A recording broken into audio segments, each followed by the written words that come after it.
Hi, I'm Greg Gutfeld with Kennedy, Juan Williams, Jesse Waters, and she paddle boards on a popsicle stick. Dana Perino, Le Five.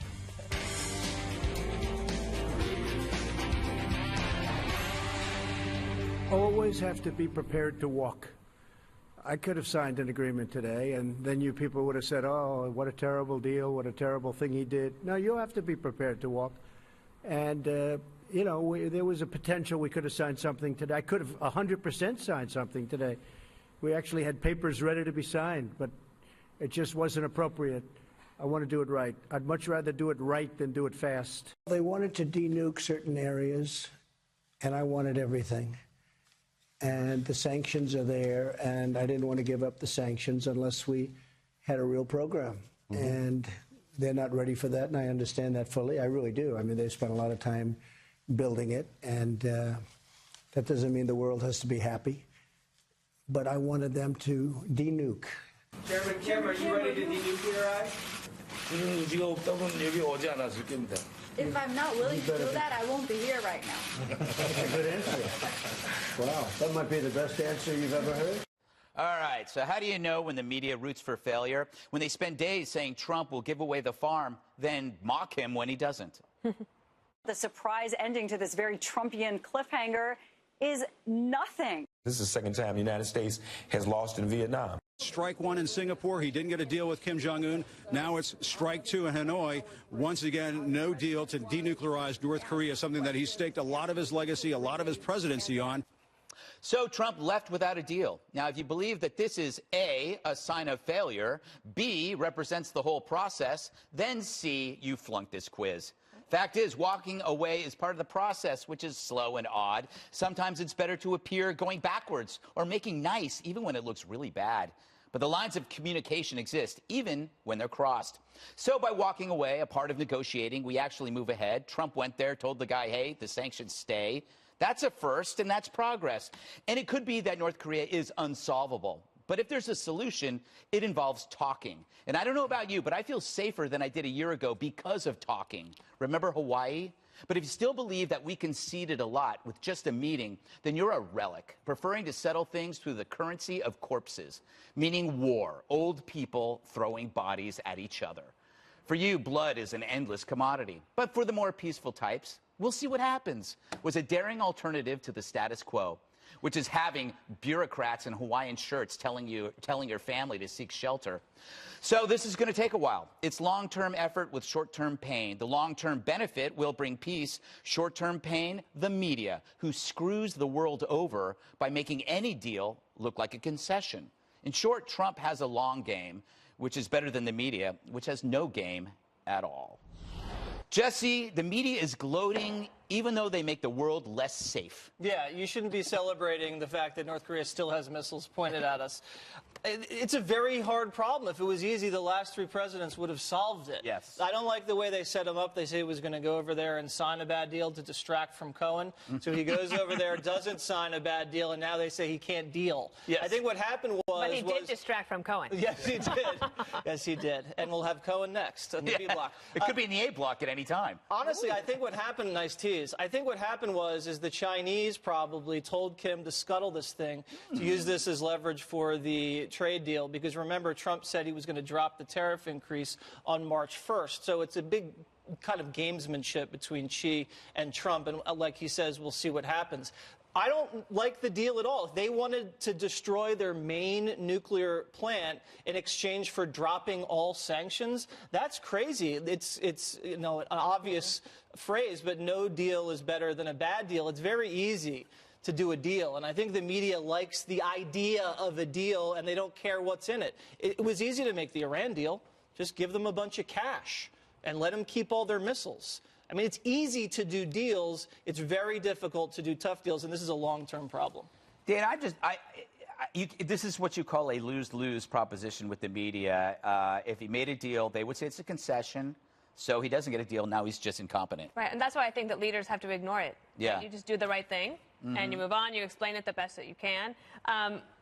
I didn't like the comment from the MSNBC commentator in your montage that this is the second time we lost in Vietnam, and that is obviously so ridiculous and melodramatic. And we are clearly in a better place than we were at the end of 2017. Yeah. Right. So there's that. And Sue Mi Terry, she's a expert on Korean issues. She said North Korea is the land of no good options. Yeah. Okay, but I do think that we're in a better place. But so is Kim.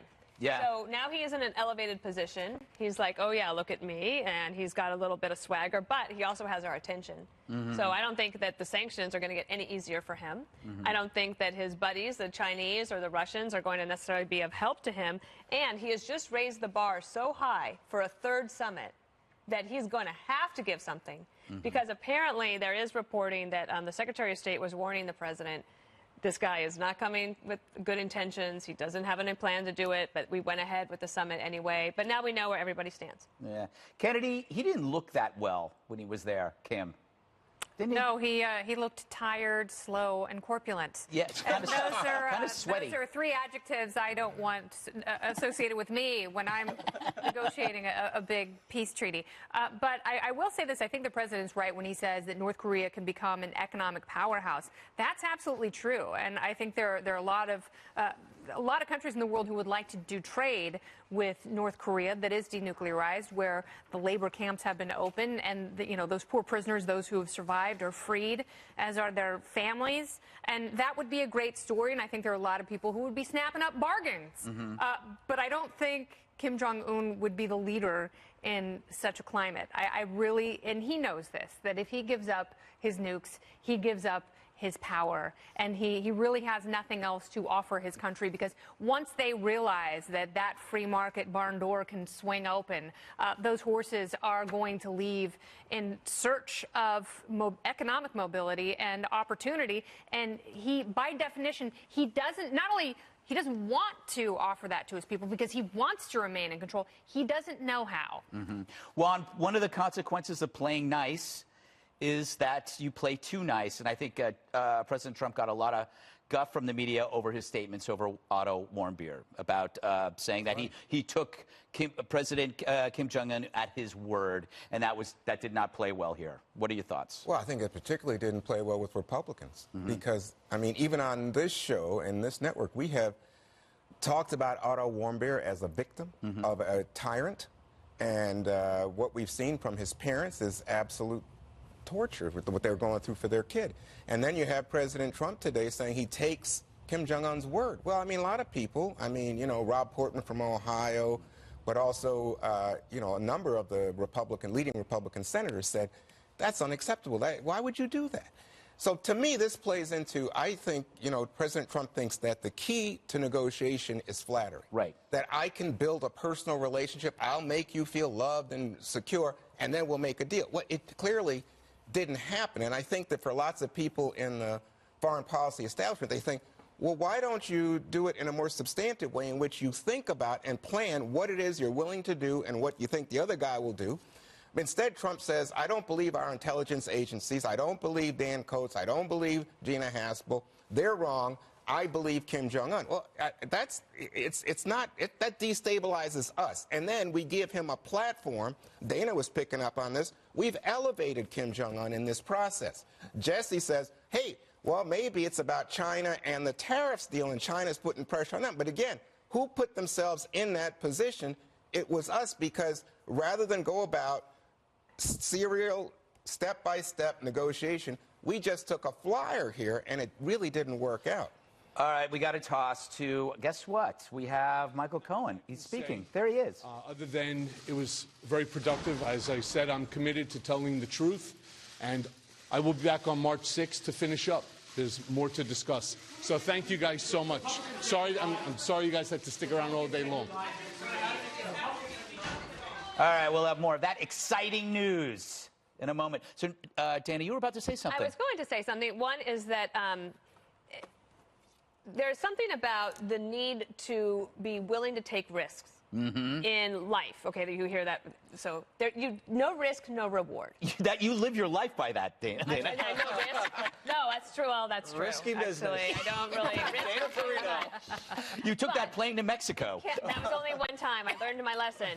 And I'm not leading a country. But I would say that for anyone if you're going to start a business, or if you're going to grow a business, if you're going to make a leap of faith, if you're going to try to make peace with an enemy, that you have to take a risk. And if you do that, you might be rewarded. You also might have a news cycle that doesn't feel very good. Right. But that in the long run, the long arc of history will benefit the risk takers. Yeah, and as you remember, Juan, because you're a little bit older than I am, Gorbachev was at Reykjavik with Reagan. Reagan walked out and said no deal, and then he got crushed by the media. And then look what happened. They had several other meetings, and things ended up working out. But I do understand your point, because traditionally in diplomacy, and you have these summits, all your underlings line up all of these things that are going to happen, and then it's basically like a big signing ceremony. The problem with that is Kim.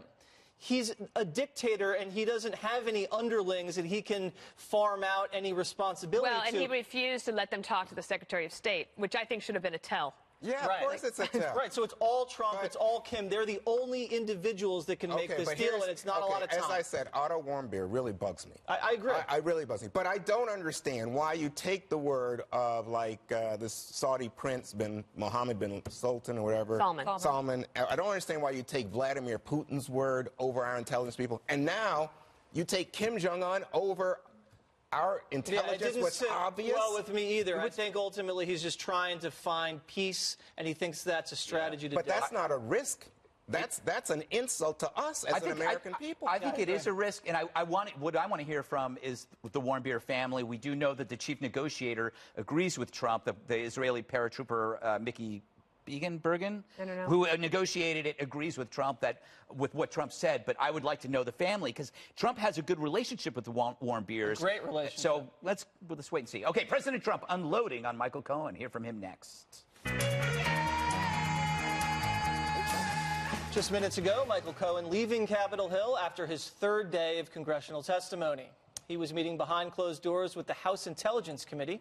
President Trump firing back against his former attorney's claims in an interview airing on Hannity tonight. As far as Cohen is concerned, he's convicted. He's a liar. He's defrauded at a high level. He's got a lot of problems. And, it was very interesting because he lied so much. I watched some of it. I actually was able to watch some of it. He lied so much, and yet he said, when it came to collusion, the whole hoax with the Russia collusion, it's just a witch hunt hoax, and by the way, very, very bad for our country, because it really stops you from doing what you're supposed to be doing. He said no collusion.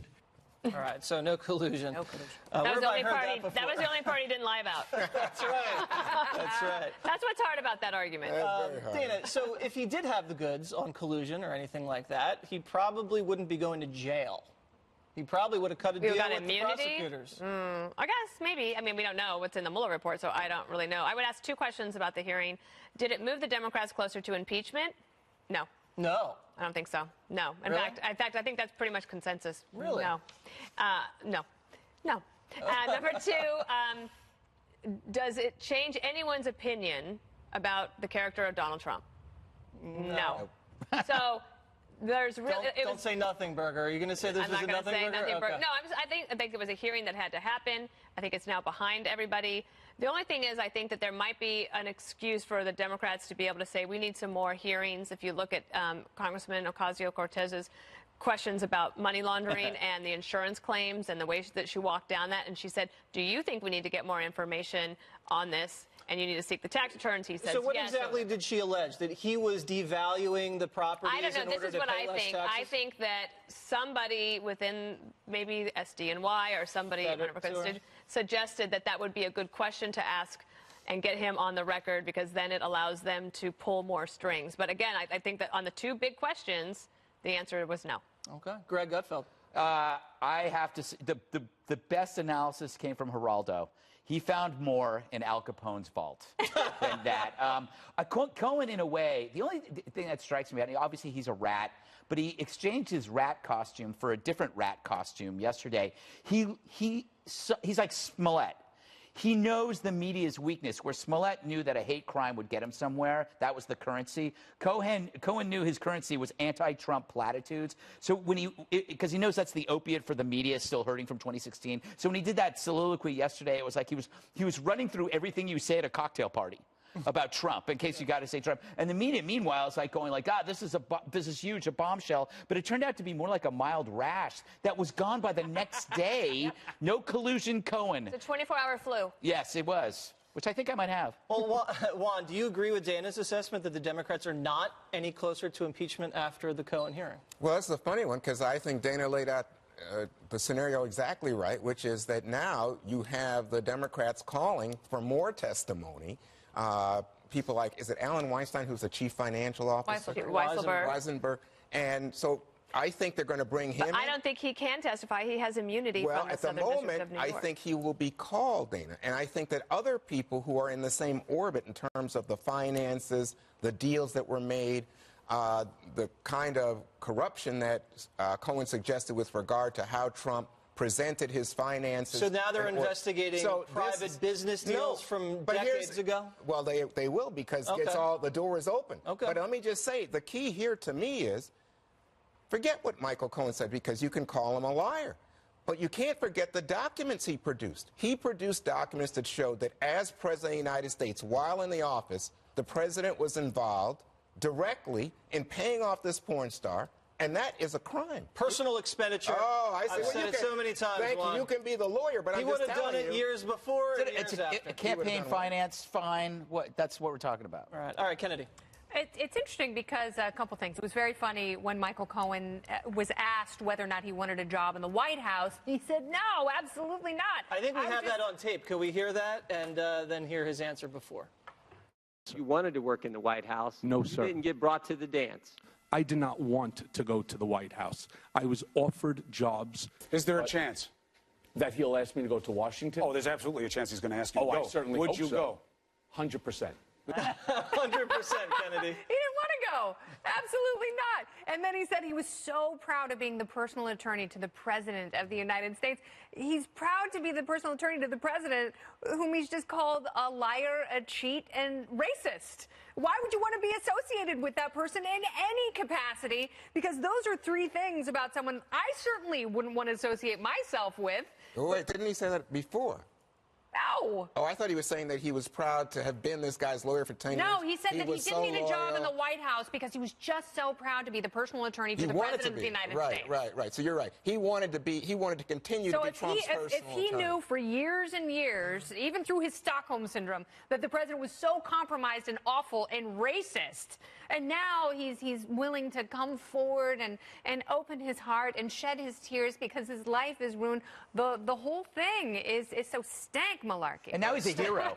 Now he's a folk hero to Alec Baldwin. I mean, how sad is that? Well, it looked to me though like you used the word rat. I think this thing looks so mafiosi-like. I don't like it. I don't like the whole idea. And I do think that somebody who's now going to jail, whose family is being hurt, might have a decision to make about his legacy, and maybe that's why he came forward. There was no mafioso stuff with Chicago and Obama, was it? No. Not at all. They only tried to sell the Senate seat after he became president. Joe Biden and Beto O'Rourke making some big 2020 news.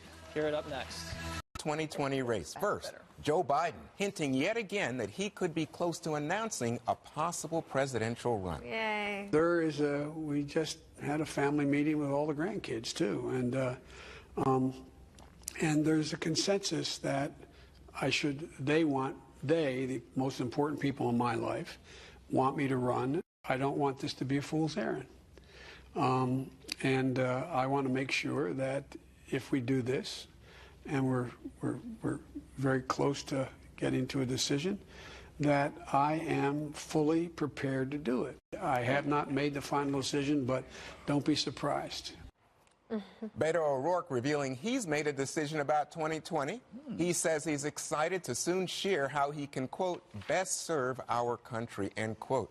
O'Rourke also reportedly ruling out another Senate run next year. Smart. Kennedy, in fact, the polls show that he would be tied with John Cornyn in a Senate race, and you see a lot of the top Democrats right now thinking it'd be better if Beto ran for Senate. What do you think? He's definitely got more Senate momentum in Texas, and he's really well known there. He's laid quite a foundation. He was able to raise so much money. He really could be a threat to Cornyn. I don't disagree with that, because when you talk to Democrats and when you talk to independents about Beto O'Rourke, there's no excitement. He's really not an exciting person. And think about what we saw yesterday in North Korea. Can you imagine Beto O'Rourke and Kim Jong-un?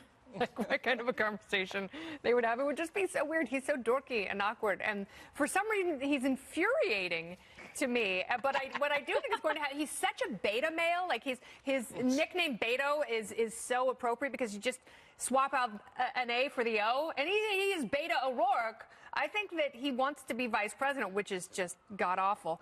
And he's probably going to announce with Joe that is the solid ticket. Oh, you think it would be Biden O'Rourke. Oh, really? Very intersectional, yes. Wow. What do you think, Jesse? But, Jesse, you know, let's go to Biden for a second, because Biden's run twice before. He says... How'd that go? Not well for him, right? But, of course, he did win with Obama. But let's just say he's right now indicating that he's looking at social media for young people.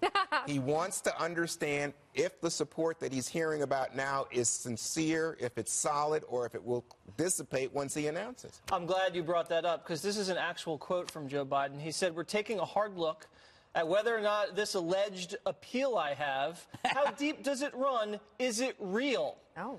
Biden doesn't even know if people like him. Put a ring on it, right? Because, what did they say? Trump called him 1% Biden. The man has no base.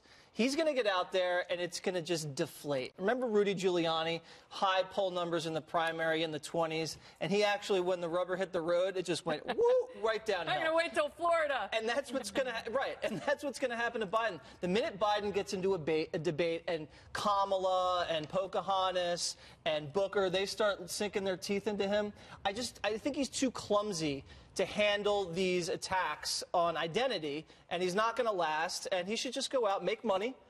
The Trump economy is strong, and, you know, ride off into the sunset with a nice, decent legacy that he has. Dana, what do you think about his preoccupation at this moment with social media? Well, I think he's actually too preoccupied with what his family thinks about what he should do.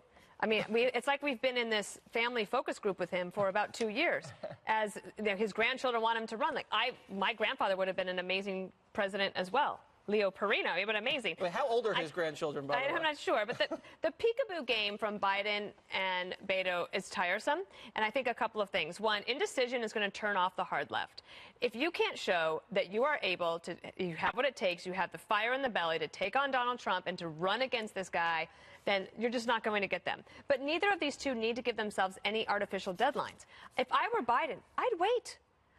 If the most important things to Democrats is electability, let all these other characters campaign for a few months, and let's see if they're actually electable, and then get in and try to save the day. What about money, though? I mean, I guess that would be the only thing that would force someone's timeline. No. It might be. I mean, but see, the thing about Beto is also a lot of that money came from out of state. I think that if he ran for Senate in Texas, it's fool's gold for Republicans. They always lose. But I mean, the Democrats always lose. You were talking about Biden. Who? You. Running money.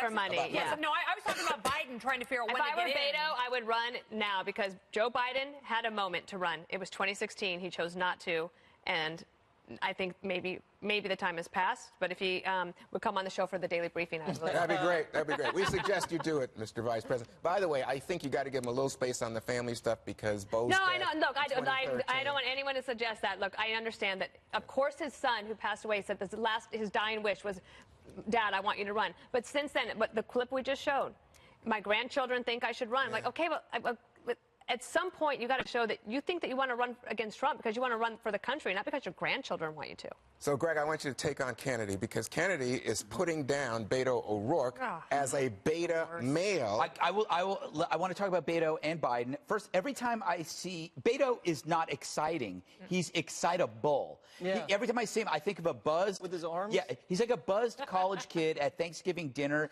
excitedly telling the family about that class he's taking on Noam Chomsky. And when he leaves, everybody at the table is going, did he take something in the bathroom? Because he's really, really hyped up. Yeah. Biden is like a redhead at the beach. He's got no base. Why enter a race when you're going to have to leave, because I feel like the media has already selected Kamala Harris. He's like the old white guy at the rave, and people just want him to leave so they could break out the ecstasy. The only way Biden can win, and I believe this seriously, and he could win big, is to go talk to the Obamas and convince Michelle to be his VP. Interesting. Then for 4 years, he's got Michelle as VP. He steps aside, then you get 8 years of Michelle Obama, 12 years of the Obamas. That's what you do. And I expect my check from the DNC tomorrow. Twitter is going to be lit. Don't you think that's what you do? I think Beto O'Rourke might be the vice presidential on the ticket with Biden, but I don't know. Two white guys? I think that's the package Two deal. white guys? They can't help themselves. Yeah. Everyone I wants don't think to they be can president. do two white guys. I just don't think they can. Well, I just think that the key here is for Democrats is beating Trump. Well, at least one of us is colorblind. Kamala Harris creating a new controversy. This is a... Kamala, are you okay? Kamala Harris sparking a new debate on whether sex work should be decriminalized. The 2020 Democratic candidate saying she now supports the idea. How convenient. Watch. I do. There's an ecosystem around that includes crimes that harm people.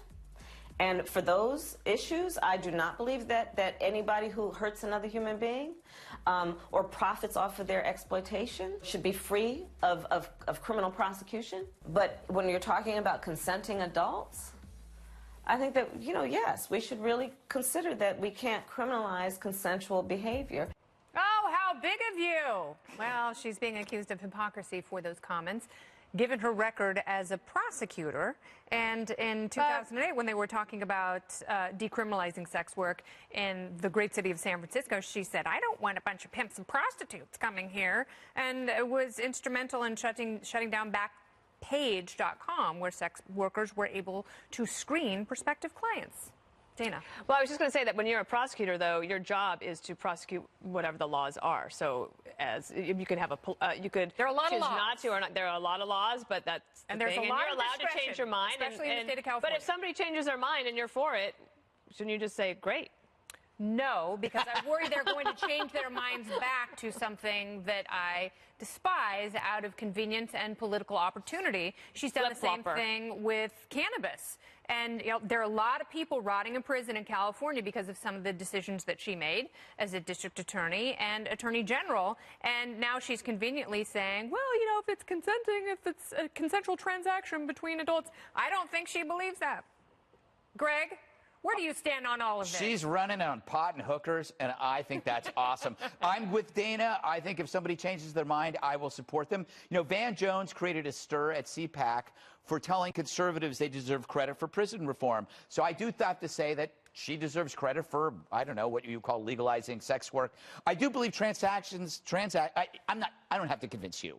Transactions between consenting adults in which both parties agree to the rules, how can that be subject to prison? How can you go to jail for that? Blows my mind. People will say, well, what about trafficking? Well, prosecute that. You'll do a better job if you focus on trafficking and leave the professionals and the customers out of your way. Yeah. Because it's like the stuff about Backpage and whatever, Craigslist, a lot of this stuff, these are people making deals. Well, they're like buying a Backpage stuff, though, was trafficking. If you send it, I wouldn't know, Dana. Well, I covered it as a story. That's how I know. You covered it? Yeah. All right. Ask Senator Rob Portman. Why? Was he on Backpage? No, he was part of the... No, he was part of the... he pushed to get it closed down because of the human trafficking issues. And but I think that you're right. I think the human trafficking part, if you want to really focus on that, if you take the other part away, you would actually have more resources. But then you create an even darker black market. And that's the problem, because when you force things deeper and deeper into the shadows and you further criminalize this activity, the black market grows. That's not a good thing, Juan. I'm not sure people are going to do what they're going to do. Look, and you're not going to affect the demand, because it's the world's oldest profession, because the demand is there. Yeah, but I think the violence and the kind of threats and the abuse and the larger sex trafficking we saw in the Bob Kraft case in Florida. Allegedly. I think that's what we've got to go after. So I was struck today to see the New York Daily News here in New York come out and say, yeah, we agree with Kamala Harris. We think it's time that you take away the violence, you take away the intimidation, you take this out of the dark Kennedy and allow people who are of a consensual bond to do what they want to do, but then go after the people who are setting up the deals.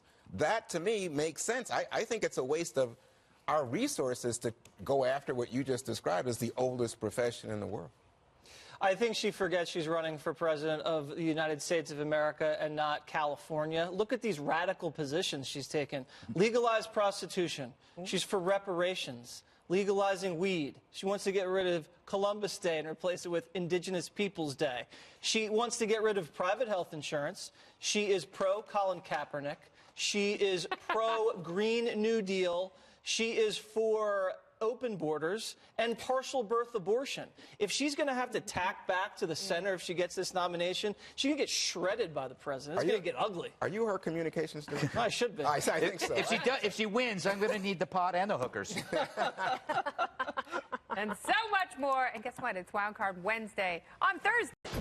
Kamala, are you okay? Kamala Harris sparking a new debate on whether sex work should be decriminalized. The 2020 Democratic candidate saying she now supports the idea. How convenient. Watch. I do. There's an ecosystem around that includes crimes that harm people.